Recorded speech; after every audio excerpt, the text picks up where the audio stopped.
6, I believed I could fly. Specifically, I believed I could fly from our sofa to our marble coffee table. I was wrong. I remember the hard crack of my eyebrow hitting that sharp edge when the blood started pouring down my face. My grandmother came running. She assessed the damage. Then she went into the kitchen and she grabbed the sugar bowl and she poured a thick pile of white sugar directly into my open wound. And then she stuck a Band-Aid over the whole sticky, sweet mess. An hour later, I'm in the hospital. It's midnight. A very tired doctor comes over and peels off my Band-Aid. He freezes. "Why?" he asks. "Is this bandage glued to your head?" And as a child, I didn't know how to answer that question. All I wondered was, in that moment, I just felt caught between my grandmother's absolute certainty and the doctor's professional concern. In that moment, all I thought was, who was right? Who do I trust? Now, my grandmother was not a trained healthcare professional. She was using her version of a homespun remedy, something she might have learned from her own grandmother. And the doctor, he wasn't wrong to be concerned, because in his world, introducing a non-sterile substance into an open wound is a fundamental risk. But that moment for me became a tiny window into a much bigger conversation. It wasn't about choosing between sugar and sterile instruments. It was about two different answers to the same basic question. How do we know something works? And I feel like many of us have felt this clash of different philosophies in our own lives. For example, when you had a cold, someone might have handed you a bitter herbal tea, while someone else insisted, just take this pill. You're left stuck in the middle, wondering which world of healing do I trust? This is the global divide between traditional and Western medicine that determines how we treat our health. And today, I would like to bring this divide into the spotlight. I like to view these two with the analogy of a machine and a garden. Modern treatments, or Western medicine, tend to view the body as a machine to be fixed with precise engineering. A doctor in a modern hospital might look at herbal remedies and ask rational questions like, where is the double-blind, randomized, controlled trial?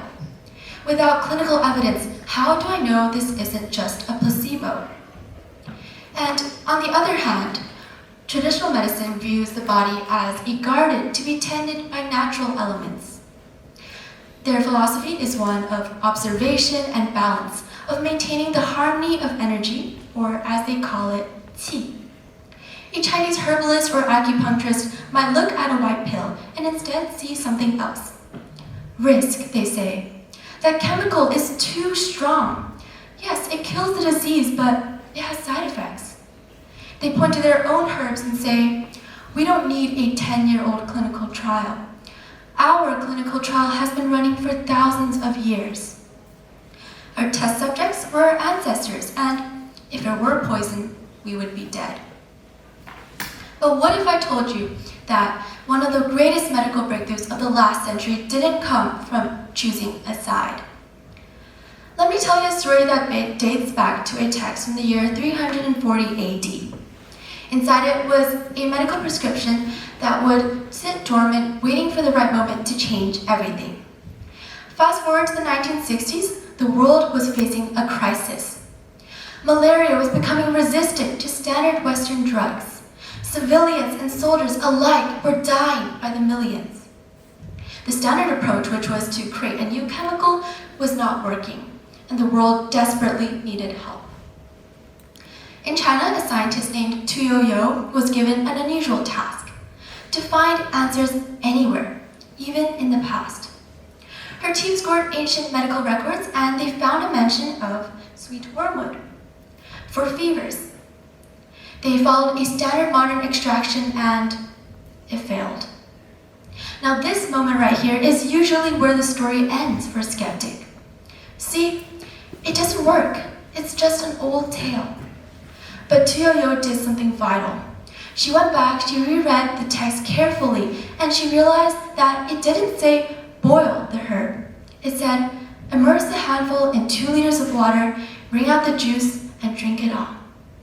She realized the mistake. They needed a cold extraction, and the heat of modern science was destroying the medicine. So she redid it with following the ancient approach, and the results were stunning. She achieved a 100% inhibition of the malaria parasite in her lab test.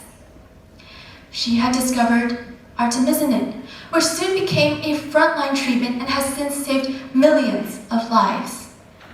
For her discovery, she became the first Chinese scientist to receive a Nobel Prize in a scientific category. And she did so without a doctorate, without a medical degree, and without training abroad. But this story I'm telling you today is not just about finding a cure for malaria. Let's take a look at what happened.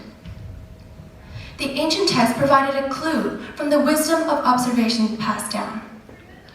The modern lab provided the proof through isolation and testing. One side asked, has it worked? The ancient record said, yes. And the other side asked, how do I know that? The modern chemistry proved it. Tu Youyou didn't choose a side. She translated between them. And this story repeats. It is the story of the willow bark tea that became aspirin. It's the story of the foxglove plant that became a life-saving heart drug. In each case, traditional wisdom drew out a map, and modern science, it built the highway. So now back to the divide of the machine and the garden, of the proof and the observation. All this time, we've been asking the wrong question. We've been asking, which system is right? As if we had to choose to stick by one side. I understand that Dr. Zhou now. He saw a problem to correct, but he couldn't understand my grandmother's solution. In all these years, I saw a clash. But now, thanks to a story of over 1,000 years old, I see something else. A dialogue waiting to happen. It is the same dialogue that turned an ancient clue into a modern remedy. My message to you today is this. The next time you see a divide, don't simply choose a side. Choose the translation. Because the future of healing doesn't live the answer of one philosophy. It lives in the conversation between them. Thank you.